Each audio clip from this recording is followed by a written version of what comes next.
La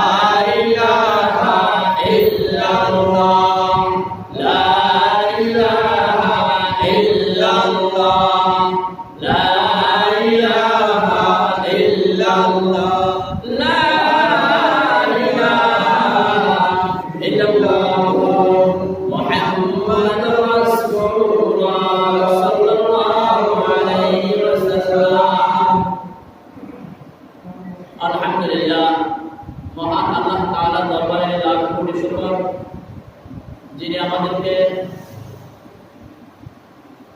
সুস্থতার সাথে, ঈমানের সাথে, নিরাপত্তার সাথে পবিত্র সালাতুল জুমা আদায় করার জন্য এবং তার পূর্বে কোরআন হাদিস থেকে কিছু কথা বলার জন্য, শোনার জন্য আশার তৌফিক দিয়েছেন। সে রব্বুল আলামিনের দরবারে আমরা শুকরিয়া আদায় করি, আলহামদুলিল্লাহ। মুহতারাম হাজিরিন, আজকের আলোচনার বিষয়বস্তু হলো উত্তম চরিত্র সম্পর্কে। উত্তম চরিত্রের একটা সাইড আছে, অংশ আছে, সেটা হলো রাগকে হজম করে ফেলা। রাগ হজম করলে কি কি পুরস্কার, আজকের আলোচনার বিষয়ে সেই অংশগুলো।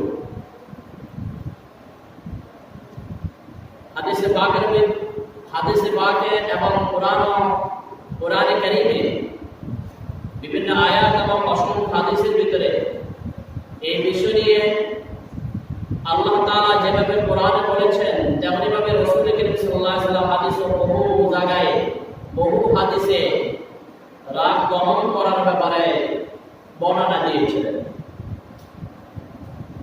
এই কোরআন হাদিসের আলোকে বোঝা যায়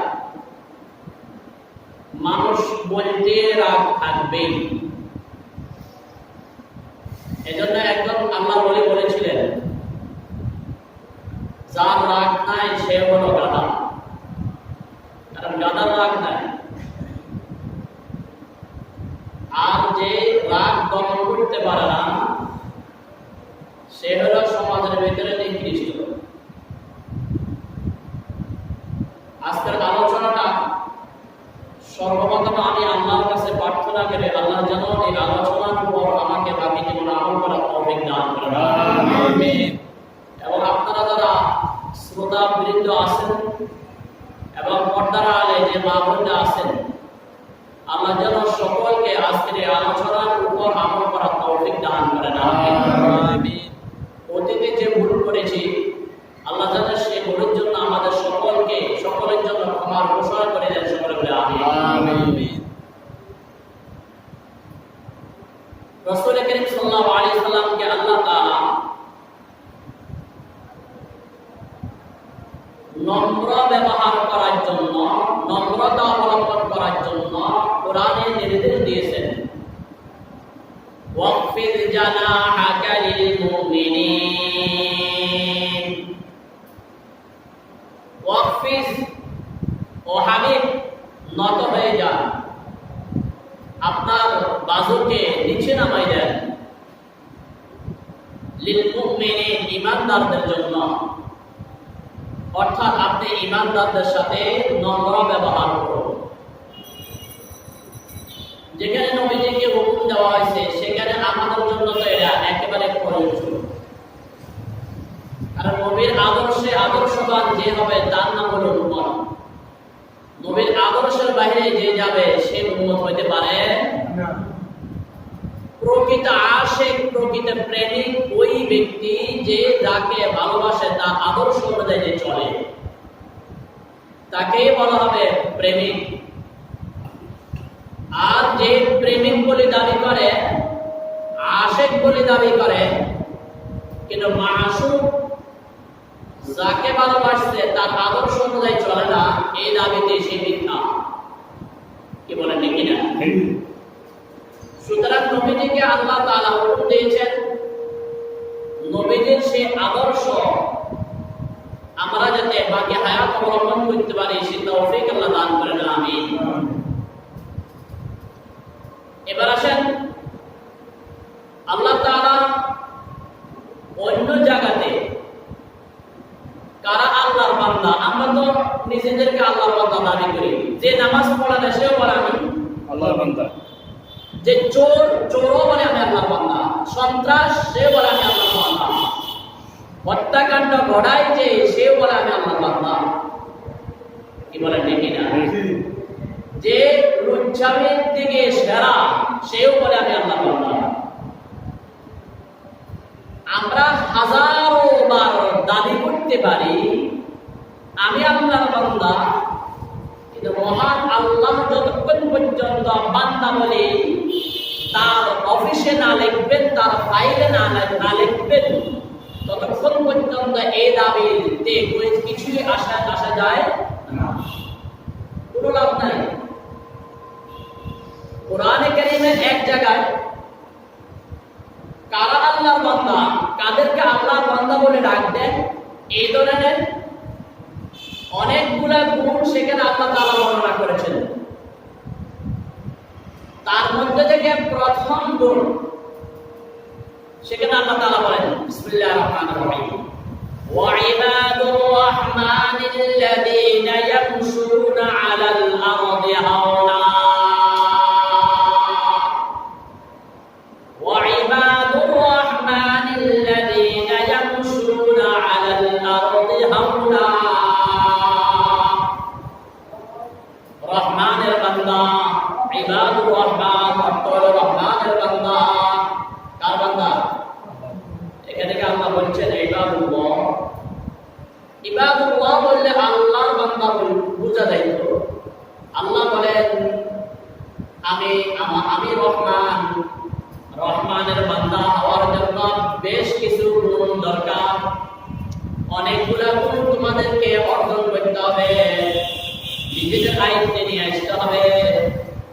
আর রহমান এই নামটা উল্লেখ করার কারণ হলো এই গুণগুলা যারা অর্জন করতে পারে, গুণ অর্জন করার পর মানুষ হিসাবে তার ভুল হইতে পারে, মানুষ হিসাবে তার এদিক সেদিক কোনো ত্রুটি বিচ্যুতি হইতে পারে, মানুষ হিসাবে তার গুনাহ ইত্যাদি হইতে পারে, তখন আল্লাহ এই জন্য আল্লাহ শব্দ না ব্যবহার করে রহমান শব্দ ব্যবহার করে বুঝাইতে চাইছেন, ও আমার বান্দা, তুমি যখন আমার গুণগুলো অর্জন করলা, এরপরে তুমি বান্দা হিসেবে, মানুষ হিসেবে তোমার ত্রুটি বিচ্যুতি যদি হয়ে যায়, তুমি যেহেতু আমার গোলাম হয়ে গেলা, আমি তোমাকে গোলাম বলে ডাক দিলাম, এরপরে ত্রুটি বিচ্যুতি হলে তুমি যখন তওবা করবা, আমাকে ডাক দিবা, তখন আমি আমার রহমান নাম দ্বারা তোমার গুনাহগুলোকে ক্ষমা করে দেব। وعباد الرحمن الذين يمشون على الأرض هونا। রহমানের গোলাম ওই সমস্ত বান্দারা, ওই সমস্ত মানুষেরা, ইয়ামশুনা আলাল আরদি হাওনা, যারা জমিনে বিচরণ করবে নম্রভাবে, যারা জমিনে বিচরণ করবে নম্রভাবে, আত্মগৌরব ভাবে জমিনে বিচরণ করবে না, অহংকার ভাবে জমিনে বিচরণ করবে না, বুক ফুলাই হাঁটবে না, সৎ ভাবে হাঁটবে, নম্র হয়ে চলবে, নত হয়ে চলবে, নিজেকে মনে করবে এই মাটির চেয়েও আমি নিকৃষ্ট। যে জমিনের উপর বিচরণ করবে ওই জমিনের দিকে লক্ষ্য করে নিজেকে সম্বোধন করে বলবে আমি এই জমিন থেকে অনেক নিকৃষ্ট, কারণ জমিনের হিসাব নাই, আমার হিসাব আছে, জমিনের হিসাব নাই, আমার হিসাব আছে। কোনো বান্দা যদি জমিনে বিচরণ করতে, চলাচল করতে, এই কথা অনুভব করে চলাফেরা করতে থাকে, কখনো তার ভিতরে আত্মগৌরব আসবে না, কখনো তার ভিতরে আত্মগৌরব আসবে না। তাদের নম্রতা অবলম্বন করার ব্যাপারে যে 10-12টা গুণের ব্যাপারে আল্লাহ তাআলা এখানে উল্লেখ করেছেন, তার মধ্যে থেকে প্রথম গুণ হলো নম্র হয়ে যাও, নত হয়ে যাও, গোলাম করে যাও, গোলামি শুরু করে যাও। এরপর হাদিস পাকের ভিতরে আল্লাহ তাআলা আর রাসূল করিম সাল্লাল্লাহু আলাইহি সাল্লাম সেখানে ইরশাদ করেন, আম্মা জান আয়েশা সিদ্দিকা রাদিয়াল্লাহু তাআলা আনহা, আয়েশা সিদ্দিকা আমাদের সকলেরই কি মা, আমাদের সকলেরই মা। আম্মা জান আয়েশা সিদ্দিকা রাদিয়াল্লাহু তাআলা আনহা তিনি বলেন, সামিআতু রাসূলুল্লাহি সাল্লাল্লাহু আলাইহি ওয়াসাল্লাম ইয়াকুল, আমি নবীজিকে বলতে শুনেছি, আমি নবীজিকে বলতে শুনেছি, ইন্নাল মুমিনা লা ইউদরিকু বিহুসনি খুলুকিহি দারাজাতাস সাইমিল কায়েম, নিশ্চয় ওই ব্যক্তি যে নাকি উত্তম চরিত্র অবলম্বন করল, নম্রতা অবলম্বন করল, ভদ্রতা অবলম্বন করল, নত হয়ে গেল, ওই ব্যক্তির পুরস্কার এমন পুরস্কার, দারাজাতাস সাইমিল কাইম। একটা ব্যক্তি যদি লাগাতার রোজা রাখতে থাকে, একটা ব্যক্তি যদি পুরা রাত তাহাজ্জুদ নামাজ পড়তে থাকে, নফল নামাজ পড়তে থাকে, সালাতুত তাসবিহ পড়তে থাকে, সালাতুল নওয়াফিল পুরা রাত কাটাই দিতে থাকে, এই ব্যক্তির যেই পরিমাণ সওয়াব হবে, এই ব্যক্তির মর্যাদা আল্লাহর কাছে যেমন একজন নম্র ভদ্র উত্তম চরিত্রবান ব্যক্তির মর্যাদা আল্লাহর কাছে তেমনই। সুবহানাল্লাহ। রাসূল করিম সাল্লাল্লাহু আলাইহি ওয়াসাল্লাম হাদিসে পাকে বলতে বলেন, একটা ব্যক্তি পুরা দিন রোজা রাখে, পুরা রাত্রে ইবাদত করে, পুরা দিন রোজা রাখে, সারা দিন রোজা রাখে, সারা রাত ইবাদত করে, আর আরেকটা ব্যক্তি উত্তম চরিত্রবান, আল্লাহর ফরজগুলো আদায় করে, ওয়াজিবগুলো আদায় করে, সুন্নাত নফল যতটুকু পারে ততটুকু আদায় করে। হ্যাঁ, রাসূল সাল্লাল্লাহু আলাইহি ওয়াসাল্লাম বলেন, ওই তাহাজ্জুদ গুজারান লাগাতার রোজাদার ব্যক্তির চেয়ে উত্তম চরিত্রবান ব্যক্তির মর্যাদা আল্লাহর কাছে অনেক বেশি। সুবহানাল্লাহ। উত্তম চরিত্রের অনেক গুণ, অনেক মর্যাদা, অনেক সম্মান। আল্লাহু আকবার।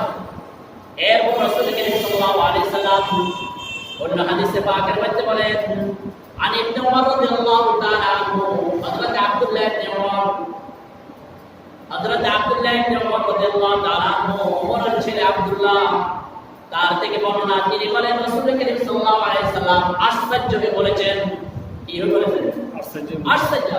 আজিবতু, রাসূল বলেন আমার আশ্চর্য লাগে। নবীজি বলেছেন আশ্চর্য। তাহলে জিনিসটা অনেক গুরুত্বপূর্ণ, কি বলেন, ঠিক না? আমি একটু মনোযোগ সহকারে শুনি। আজিবতু লিমান, আমার ওই ব্যক্তির ব্যাপারে আশ্চর্য লাগে, ইয়াশতারিল মামালিকা বিমালিহি, যে ব্যক্তি নাকি অনেক গোলাম খরিদ করে, আর সুম্মা ইয়াতাকিহুম, এবং তাদেরকে আযাদ করে দেয়। আগে তো আগের যুগে তো গোলামের কি ছিল? প্রচলন ছিল, দাস দাসের কি ছিল? প্রচলন ছিল, মানুষ বেচা কেনা হইতো, কি বলেন? আগের যুগে এমন ছিল। তো রাসূল করিম সাল্লাল্লাহু আলাইহি ওয়াসাল্লাম গোলাম আযাদ করলে অনেক সওয়াব। গোলাম আযাদ করলে কি? একটা মানুষ পরাধীন ছিল, তাকে আবদ্ধ করে বিক্রি করা হয়েছে, সাহাবীরা কি করতেন? ওই গোলামগুলা কিনে কিনে, কিছু সাহাবী ধনী সাহাবী ছিলেন, ওনারা গোলামকে কিনে কিনে মুক্ত করে দিতেন। গোলাম কিনে কিনে কিনতেন, মুক্ত করে দিতেন, হ্যাঁ, আযাদ করে দিতেন।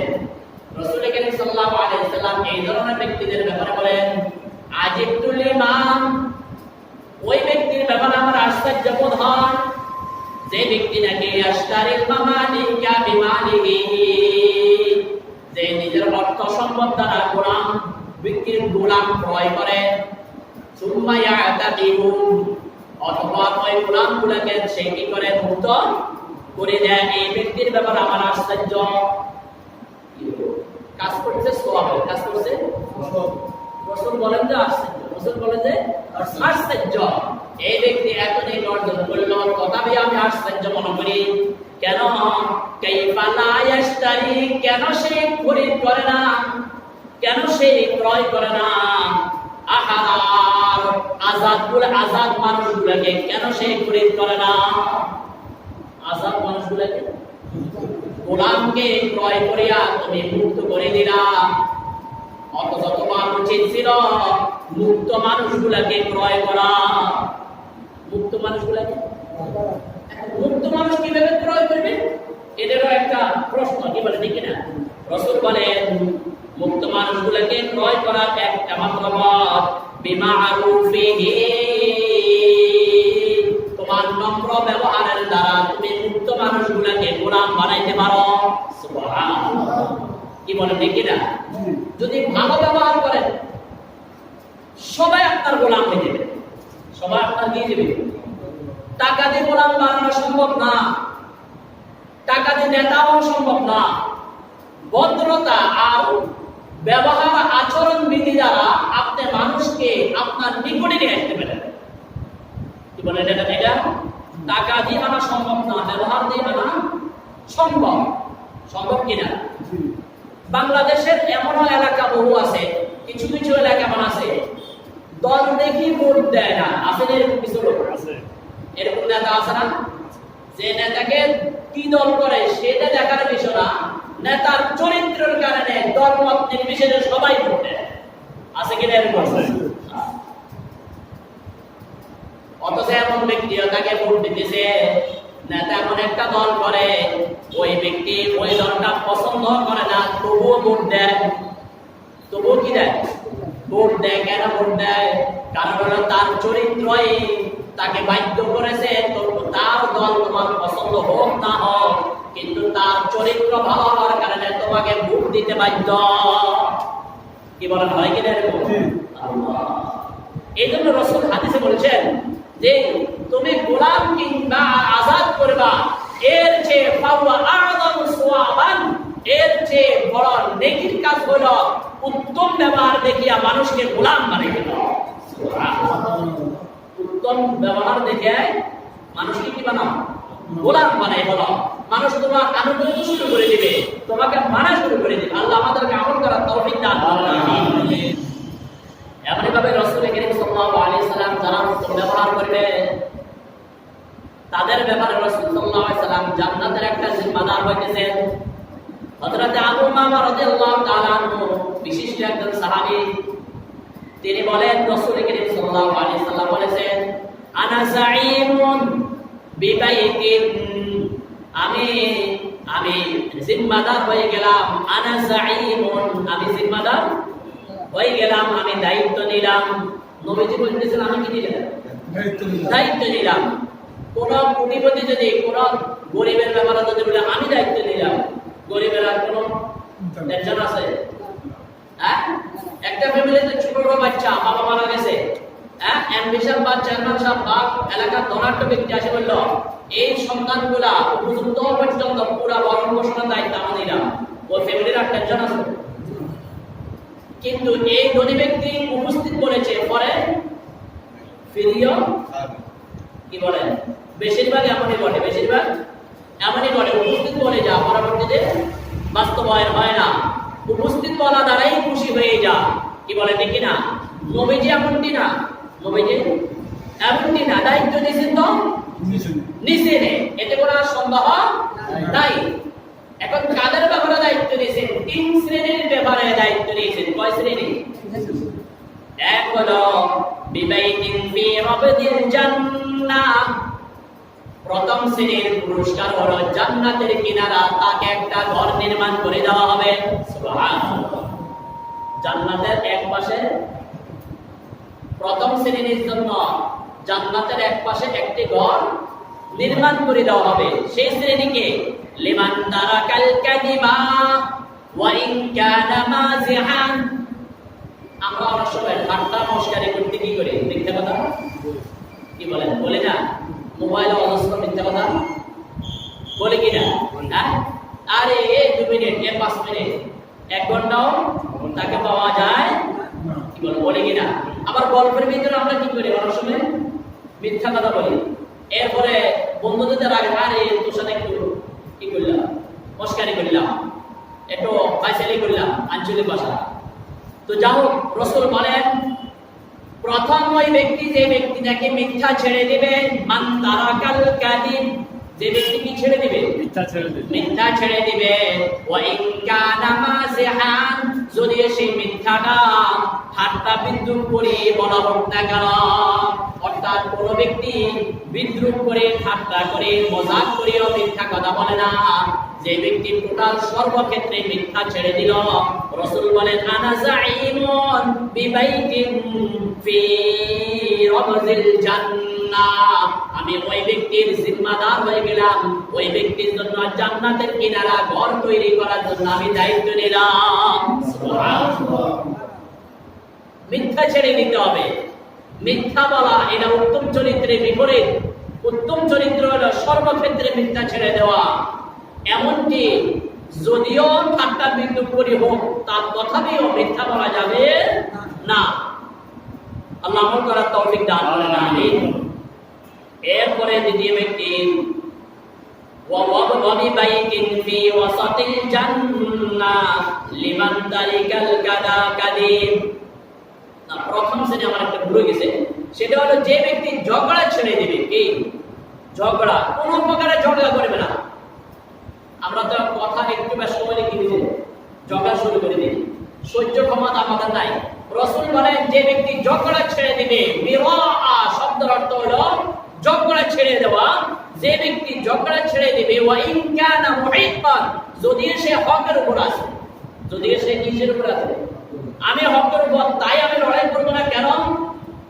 রাসূল বলেন না, তুমি হকের উপর। তুমি যে হকের উপর কে জানেন? আল্লাহ। সাহায্য কে করবেন? তুমি ঝগড়া ছেড়ে দাও, সাহায্য সেখান থেকে আসবে। তুমি ঝগড়া ছেড়ে দাও, সাহায্য আজ যদি ঝগড়া করা, সাহায্য উঠে যাবে, শয়তান ঢুকে যাবে। তাফসীরে এই সম্পর্কে একটা আলোচনা করেছিলাম অনেক আগে, যারা বসেন তাদের স্মরণ আছে কিনা, যে আবু বকর রাদিয়াল্লাহু তাআলার ঘটনা। আবু বকরের সাথে এক ইহুদির সাথে কি, এক ইহুদি আবু বকরকে খুব গালাগালি করতেছিল, খুব গালাগালি করতেছিল। আবু বকর রাদিয়াল্লাহু তাআলা একেবারে ধৈর্য ধারণ করেছেন। নবীজি সেখানে উপস্থিত। এক পর্যায়ে আবু বকর রেগে গেলেন। যতক্ষণ সেই ইহুদি আবু বকরকে গালি দিচ্ছিল, ততক্ষণ পর্যন্ত নবীজি হাসতেছিলেন। কি বলেন, স্মরণ আছে কিনা? একটু করে স্মরণ আছে। নবীজি হাসতেছিলেন। যখন আবু বকর রেগে গেলেন, নবীজি রাগ হয়ে উঠে চলে গেলেন। কথা বুঝা আসছে? তখন নবীজিকে যখন আবু বকর প্রশ্ন করলেন, ইয়া রাসূলুল্লাহ, ইয়া হাবিবাল্লাহ, বুঝলাম না, যতক্ষণ ইহুদি আমাকে গালি দিচ্ছে আমি সবর করতেছিলাম, ততক্ষণ আপনি হাসতেছিলেন, আর যখন আমি একটু উত্তর দিলাম তখন আপনি রেগে গেলেন, চলে গেলেন, কারণ কি?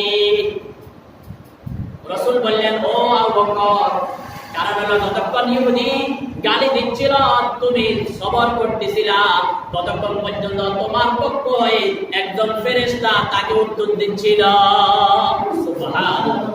আর আমি সেই ফেরেশতার দিকে তাকায় দেখা হাসতেছিলাম। আর যখন তুমি রেগে গেলা, উত্তর দেওয়া শুরু করে দিলা, প্রতি উত্তর করা শুরু করে দিলাম, তখন শয়তান চলে আসলো, রহমতের ফেরেশতা চলে গেল। আমি শয়তানের সাথে বসতে পারি না। কথা বুঝা আসছে? এই জন্য রাসূল এখানে বলছেন, লিমান তারাকাল মিরাআ ওয়া ইন কানা মুহিক্কান, ওই ব্যক্তির জন্য আমি জান্নাতের এক কিনারে একটি ঘর নির্মাণ করে দেওয়ার দায়িত্ব নিলাম। যে ব্যক্তি নাকি ঝগড়া ছেড়ে দিবে, যদিও সে হকের উপরে থাকে, হকের উপর থাকলেও ঝগড়া করা যাবে, তাহলে সাহায্য কার পক্ষ থেকে আসবে? আর যদি হকের উপর আছে, এরপর হকের উপর থাকি মনে করে ঝগড়া করি, সাহায্য আসবে না, সাহায্য চলে যাবে। আল্লাহ আমল করার তৌফিক দান করুন। দ্বিতীয় ব্যক্তি হলো ফি ওয়াসাতিল জান্নাহ, জান্নাতের মাঝখানে ঘর নির্মাণ করে দেওয়ার দায়িত্ব আমি নিলাম ওই ব্যক্তির জন্য, যে ব্যক্তি নাকি সর্বক্ষেত্রে মিথ্যা ছেড়ে দিবে। এটা হলো 2 নম্বর, যে নাকি সর্বক্ষেত্রে মিথ্যা ছেড়ে দেবে, যদিও বিদ্রুপ আকারে হোক না কেন, যদিও মস্কারি করে বলুক না কেন, যদি হাসি মজাকে বলুক না কেন, ওই হাসি মজাকের ভিতরে মিথ্যা বলবে না। সর্বক্ষেত্রে যে মিথ্যা ছেড়ে দেবে, নবীজি বলেন আমি তাকে জান্নাতের মাঝখানে, ওয়াসাতিল জান্নাহ, জান্নাতের মাঝখানে একটা ঘর নির্মাণ করার দায়িত্ব নিলাম। আল্লাহ আমাদেরকে আমল করার তৌফিক দান করুন। আমিন। আল্লাহ। এরপরে 3 নম্বর শ্রেণীর ওয়াবি বাইতিন ফি আ'লাল জান্নাহ, জান্নাতের সর্বোচ্চ জান্নাতের ভিতরে আমি একটা ঘর নির্মাণ করে দিব ওই ব্যক্তিকে, লিমান হাসানা খুলুকাহু, যার চরিত্র সবচেয়ে বেশি উত্তম। সুবহানাল্লাহ। তাহলে উত্তম চরিত্রবান এর জান্নাতের ঠিকানা কোথায়? সর্বোচ্চ জান্নাতে। সর্বোচ্চ জান্নাতে নবীজি যে দায়িত্ব দিয়েছেন, তাহলে 3 শ্রেণীর জন্য 3 জায়গায় জান্নাতে ঘর নির্মাণ করে দেওয়ার দায়িত্ব নিয়েছেন কে? নবীজি। 1 নম্বর, যে নাকি ঝগড়া ছেড়ে দিবে তাকে নবীজি ঘর নির্মাণ করে দেওয়ার দায়িত্ব নিয়েছেন জান্নাতের এক কিনারায়।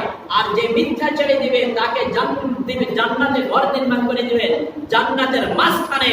আর যে ব্যক্তি উত্তম চরিত্রবান হবে, নম্র স্বভাবের হবে, অহংকার দূর করে দিবে, নরম হয়ে চলবে, ভালো ব্যবহার করবে, ভালো আচরণ করবে, তাকে নবীজি দায়িত্ব নিয়েছেন জান্নাতের সর্বোচ্চ স্তরে একটি ঘর নির্মাণ করে দেওয়া।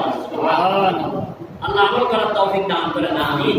এরপর হযরত মুসা আলাইহিস সালাম হযরত মুসা আলাইহিস সালাম তিনি আল্লাহর কাছে একদিন প্রশ্ন করলেন, ইয়া রাব মান আ'আযু ইবাদাকা ইনদাকা, তোমার বান্দাদের মধ্যে সবচেয়ে সম্মানী তোমার নিকট কে?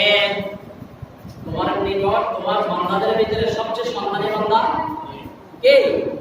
কি বলে আমাদের জানার দরকার আছে কিনা? আছে। আমরা আল্লাহর কাছে সম্মানী হইতে চাই কিনা? জি। আল্লাহ আমাদেরকে আমল করার তৌফিক দান করুন আমিন। রাসূল বললেন, হযরত মুসা আলাইহিস সালাতু ওয়াস সালাম যখন আল্লাহর কাছে প্রশ্ন করলেন, আল্লাহ তাআলা বললেন, ও মুসা মান ইদা কাদারা গফারা, আমার কাছে সবচেয়ে প্রিয় সম্মানী বান্দা ওই ব্যক্তি যে নাকি সামর্থ্য আছে প্রতিশোধ নেওয়ার, সামর্থ্য আছে প্রতিশোধ নেওয়ার তার ক্ষমতা আছে। কদারা মানে প্রতিশোধ নেওয়ার ক্ষমতা আছে, কিন্তু সে প্রতিশোধ না নিয়ে গফার কি করে দিল? গফার ক্ষমা করে দিল। সুবহানাল্লাহ। আপনার প্রতিশোধ নেওয়ার কি আছে? ক্ষমতা আছে। তাকে ডাকে বললেন, এই দেখ আমি ইচ্ছে করলে তোর প্রতিশোধ নিতে পারি, কিন্তু নিলাম না। যেহেতু হযরত মুসা আল্লাহর কাছে জিজ্ঞাসা করেছিলেন, তোমার কাছে সবচেয়ে প্রিয় বান্দা কে, সম্মানী বান্দা কে? আল্লাহ তখন উত্তর দিয়েছিলেন, সম্মানী বান্দা হলো ওই ব্যক্তি যে প্রতিশোধ নেওয়ার ক্ষমতা রাখার পরও তাকে মাফ করে দেয়। সুবহানাল্লাহ। এরপর আল্লাহ তাআলা আরেকটা হাদিস, এই হাদিসটা বলি শেষ করে দিতেছি। রাসূল কারীম সাল্লাল্লাহু আলাইহি সাল্লাম বলেন, যারা উত্তম চরিত্রের হবে, যারা উত্তম চরিত্রের, মনে করেন আমাদের এখানে মানুষ তো অল্প কয়জন, ঠিক না? এই অল্প কয়জনের ভিতরে যদি একজনকে ডাকি, একটা পুরস্কার দেওয়া হয়, লোকটার জন্য এটা সম্মান দেওয়া না? জি হ্যাঁ। আর গৃহকালীন দেয়া বাজার কলেজ পাঠে যদি একটা লোককে পুরস্কার দেওয়া হয়, আরো সম্মান না? জি হ্যাঁ। ঢাকা রাজধানীতে দেখে যদি প্রধানমন্ত্রী নিজ হাতে একজনকে পুরস্কার দেয়, এটা সম্মান আরো বাড়বে না? বাড়বে। আমেরিকা ডেকে যদি আমেরিকার প্রেসিডেন্ট যদি একটা পুরস্কার দেয়, আরো সম্মান বাড়বে না? বাড়বে। আল্লাহ তাআলা বলেন, যারা উত্তম চরিত্রবান, যারা নম্র স্বভাবের মানুষ, যারা ভালো ব্যবহার করে, আচরণ বিধি ভালো, আসর ময়দানে সকল মানুষের সামনে নবীজি বলেন, দাআউল্লাহু আমামাল খালাইক, সমস্ত মাখলুকের সামনে তাকে ডাকা হবে। সমস্ত সৃষ্টির সামনে, শুধু মানুষের সামনে না, শুধু মানুষের সামনে না, সকল সৃষ্টির সামনে তাকে ডাকা হবে। সকল সৃষ্টির সামনে তাকে ডাকা হবে।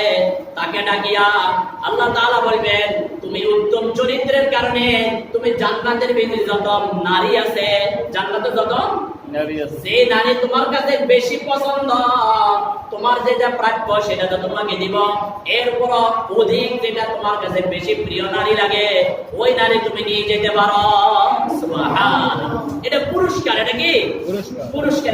একটা নারী তাকে জান্নাতের নারী দেওয়া হবে উত্তম চরিত্রের কারণে। সুবহানাল্লাহ। আল্লাহ তাআলা আমাদেরকে উত্তম চরিত্রবান হওয়ার তৌফিক দান করেন আমিন। সর্বদাই রাগ দমানোর তৌফিক দান করেন আমিন। ওয়া আখিরু দাওয়ানা আলহামদুলিল্লাহ।